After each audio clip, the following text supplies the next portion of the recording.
part 2 we'll be looking at world generation, new biomes and new structures, and large tweaks and changes. On to world generation, there is one new biome in this update, and that is the bamboo forest. This can spawn in jungle biomes and consists of bamboo, and can also get podzol here, meaning there is now a second biome for you to obtain podzol in. New structure in the game, and that is the pillager outpost.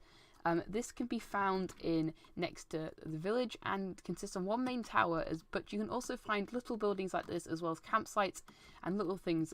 Once you go inside, there is one small floor leading to the top, and once you go up, there is three layers, and at the top you can find loot chests with various amounts of stuff like wheat, wood, and sometimes crossbows. It works as a mob spawner, as villagers will spawn in a radius around the village outpost for eternity, meaning this is a great way to farm them for crossbows, or if you want to initiate a raid easier, then you can come here first. Village Pillage update brings a ton of new village structures to the game, so what I'm going to do is go around every new village here and just have a bit of a cinematic fly around and show you what they all look like. So we're starting off here with the snowy village, so sit back, relax and enjoy.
Up, we will be looking at the raid feature. They're initiated by killing the pillager leader. Once killed, the pillager leader will grant you the bad omen effect. Pillager leaders, your bad omen effect will increase from 1 to 2 to 3 to 4, and the maximum is 5. At a higher level, it increases the chance of enemies having enchanted weapons. Different mobs that can appear in the raids: the pillager, the vindicator, the evoker, the witch, and the ravager. The number of waves you get in a raid is dependent on difficulty, with easy having 3 waves, normal mode having 5 waves, and hard mode having 7 waves. To have the bad omen effect, you can trigger a raid by entering into a village. 3, 2, 1. We should hopefully see it appear now, and there we go. Raids consist of pillagers who have enchanted crossbows or non-enchanted crossbows here, and will always have a pillager leader in their group. Here he is now. Once there is a low amount of pillagers left in a raid, there will be a number appearing on the screen saying 1. Increases, you will now get vindicators, witches, and the ravager. Raid that's been completed. I've got all the stuff. I've got 6 saddles, 7 totems of undying, 15 emeralds, 5 crossbows, 4 axes, 2 pieces of redstone dust, 8 omniscient banners, 7 sticks, 3 pieces of sugar, 1 glowstone, 3 spiderite, and 1 bottle. I have the final raid, and it will now involve an evoker, which is kind of cool. I have the final raid, and it will now involve an evoker, which is kind of cool. Raid, you'll get the Hero of a Village effect here. As shown here, it is this little icon there.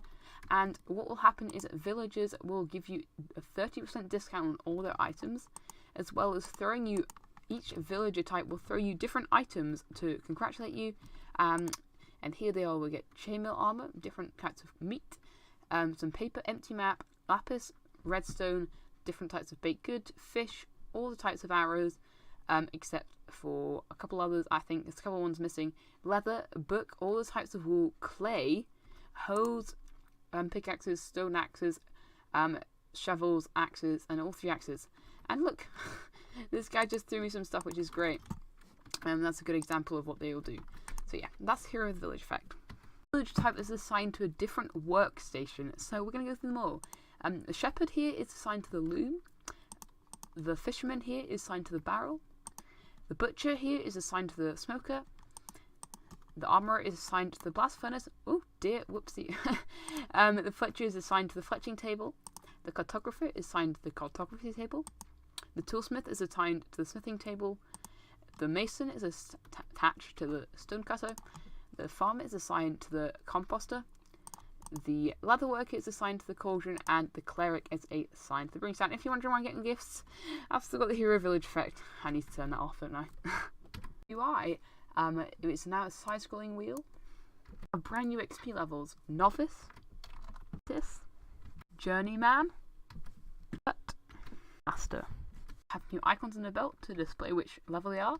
We've got the stone, we've got bronze, gold, emerald, and diamond for the respected professions. We've got a bunch of new advancements as well. We've got the Hero of the Village, which is successfully defend a village from a raid. Voluntary Extract, which is kill a raid captain, maybe consider staying. So that's killing a raid captain and getting Hero of the Village. If we go down here, we've got 2 birds with 1 arrow. That's kill 2 phantoms with a piercing arrow. We've got Who's the Pillager now, and that is to give that's to kill a pillager with a crossbow, or Betsy, which is to shoot a crossbow. Here we've got kill 5 unique monks with 1 crossbow shot, and that would be using the multi-shot achievement. So we've got 1, 2, 3, 4, 5, 6, and I think we've got a 7th, so I'll go try and find that. And one which is tame every single cat. Redstone can now be placed on glass and has a similar behaviour if you to place it on to stuff like slabs. You can by hand grant the player 0 to 2 sticks, which is generally quite a rare occurrence, which I found. Breaking a full stack of leaves, I only got 2 sticks, so yes, indeed it is a very rare occurrence.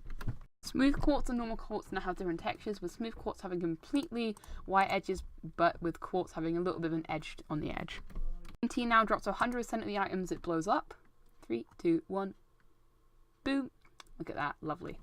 Book and quills can now be easily edited, and you can now hold this stuff down, and we can now copy and paste by using Control-C and then Control-V. There we go. Lovely, lovely, lovely. That is a really lovely and welcome change.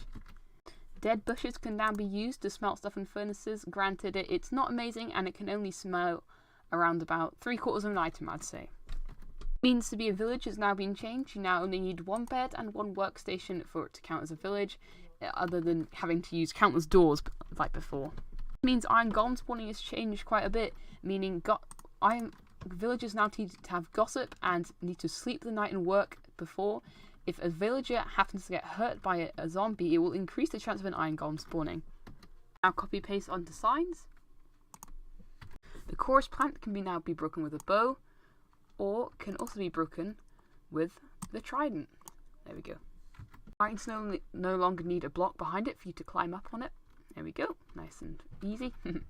Fruit soup and also the rabbit stew recipes are now shapeless, meaning you can move the items around if you want to, and it will not affect the actual crafting recipe. The player height model when crouching has been changed, meaning you can now sneak under 1 high blocks, and once you're in there you cannot release the shift button, meaning you are stuck in this position. Same for elytra, meaning if we slide down here, let's do this properly. There we go. Oh, almost there. Wait. There we go. We got it. We will now stay in a crawling position, which is actually quite cool. So we can now crawl in Minecraft. Minecraft now has a new loading screen, and it's also a lot faster. There we go. At least shears can now be displaced from dispensers. So we got a little setup here. We've got a sheep in here with a dispenser, and this lever will send a pulse down and hopefully shear the sheep for us. There we go. And you can turn that off whenever. And then if you want to, you can add clocks and stuff and make proper farms. It's obviously like a little simple setup. And there you go. With these swimming now, automatic sheep farms are a thing, which is great, obviously. So yeah, wrap up today's video and the series. Hope you enjoyed part 1 and part 2. If you are new around here, please make sure to subscribe, as it does mean a lot. I put over 12 hours of work on this video, so I really hope you enjoyed. And I will see you on Friday, where there'll be a special video on my channel because also we're currently upgrading, meaning there is no time for the Mathcraft episode. So stay tuned for that, which will be out on Friday. So hope you guys enjoyed, and I'll see you next one. Goodbye.